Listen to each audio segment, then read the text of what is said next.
Yeah, it just feels really good to back up a win that I think got a lot of attention.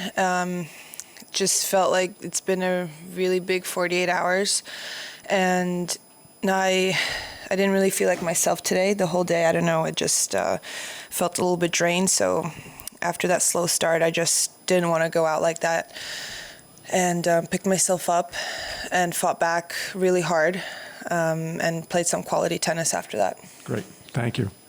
Questions, David?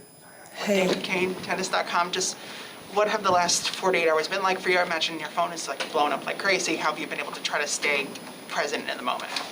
Yeah, I mean, it's been a little tough just because a lot of people came up to me personally and said what they said, and that felt really nice. But at the same time, it did drain my energy a little bit. But I think my will to go further in this tournament was really strong, and I didn't want to stop, just after what happened on Friday night. I thought I deserved more, and I definitely wanted to go for more. So, I dug deep because I felt like I had more left in me. Second straight Grand Slam quarterfinal, your third in the last 18 months. Just how proud of you that you've been able to really perform this well on the Grand Slam stage. Yeah, it's really nice. I think a lot of heartbreaks that have happened over a long time really have kind of, this is, I feel like, what goes around comes around moment for me. And especially the long matches that I've lost in the past, and now I'm winning them. And I think for that reason, more calm in those moments. And yeah, it just feels nice, like the work is paying off. Chris? Yeah, hi, Chris Cleary, New York Times.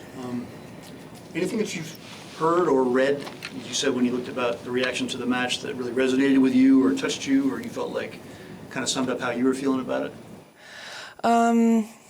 Yeah, I was a little scared that I came off in a different way, and then I read a lot of stuff where I was, in a positive light, I was described as, which felt really nice, because all I wanted to do in that match was just respect Serena's legacy, but at the same time, I wanted to win. So for that to come off that way, I was happy about that. Craig, go ahead. Are you okay? Or did you have the cane before? No, it's the last couple of days. Oh. There was a suggestion that you having to come back after that Serena match and stay at that level, because so often a player could suffer a letdown, and you said you're actually pretty good at maintaining a level. But Well. When you were approaching this match, were you feeling any sort of negative views or feelings or the nerves or anything like that, knowing you needed to reproduce what happened on Friday night? I felt like I felt less nerves, but different. I still felt like felt nervous to play her, but at the same time, I thought she was the hotter player. I mean, she's been having, she's coming off of 2 titles and beating players really comfortably. And after losing to her in Washington, I came off the court and felt like, I didn't do much wrong, and I lost the 3rd set pretty easily. And I knew that it would take a lot to beat her today, and also she plays a game that makes me a little bit uncomfortable. But I think today I found a way to get past her. And also, it's a different occasion playing someone in a slam and in a regular tournament. I think maybe I handled it a little bit better today. And yeah, that's it. 8 set points in the first set today. Was it 8? Yeah. Well, I don't know. It was a blur. I also thought that I started playing better as the match went on, so I wasn't too phased even if I lost that first set. I felt like I would just keep getting better, so I wasn't feeling too anxious, I guess. Chris? Ajla, you got such strong connections to the U.S. What does it mean to be in sort of this deep in this tournament, the U.S. Open? It's really special because I had my first main draw win here when I was, I don't know how old.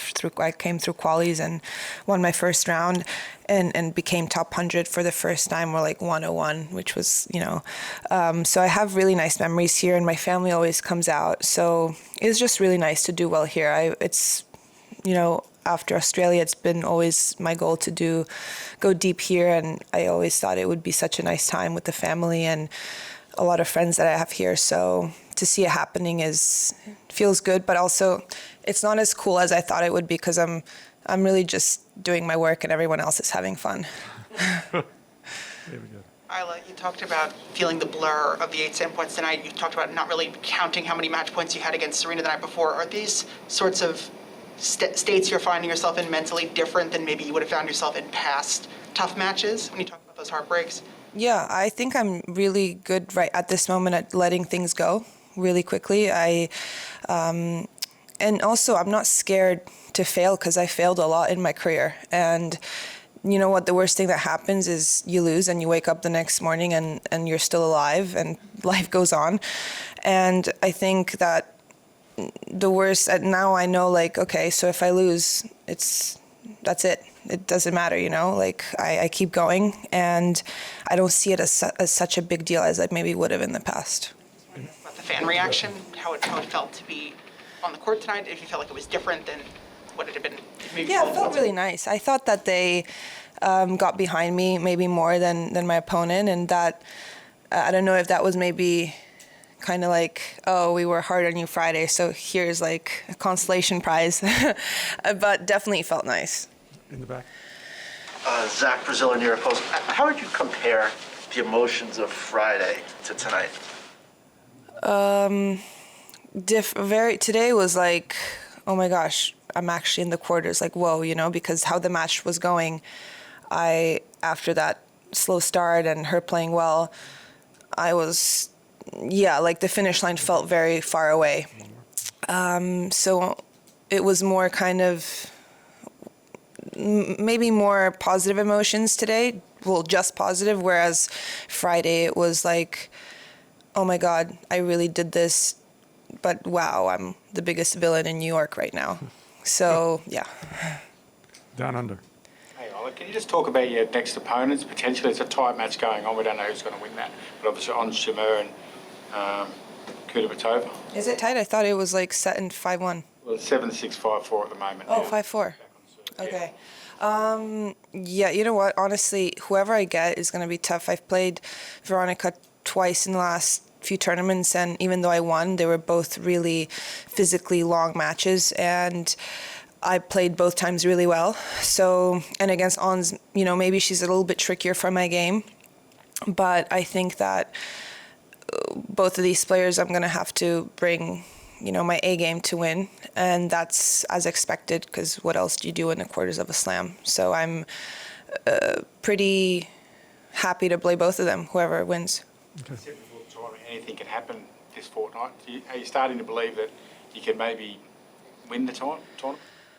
I'm not going as far as that, but I definitely don't have that feeling that maybe I had last year, where I was, you know, maybe a little bit satisfied with making the quarters. Now I'm obviously great, happy. This first time in US Open, but I'm feeling still really hungry, which I like. Okay, right here. Right here. Did Kevin Costner come up tonight at all, or not? No, tonight my dad didn't make any references. He was just like, are you still nervous like you were on Friday? Because I told him before the match, like, I'm really, really nervous. And I was like, no, I'm differently nervous. And then he goes, well, you know, you shouldn't feel like you should beat her because she's a great player. And I'm like, Dad, I don't feel like I should beat her. She's ranked better than me and she's won 2 titles. Like, I'm feeling the pressure because I feel like I can beat her, but I'm going to have to play well. And he's like, okay, good. I like that. Like, okay. Good to go. Okay, we good?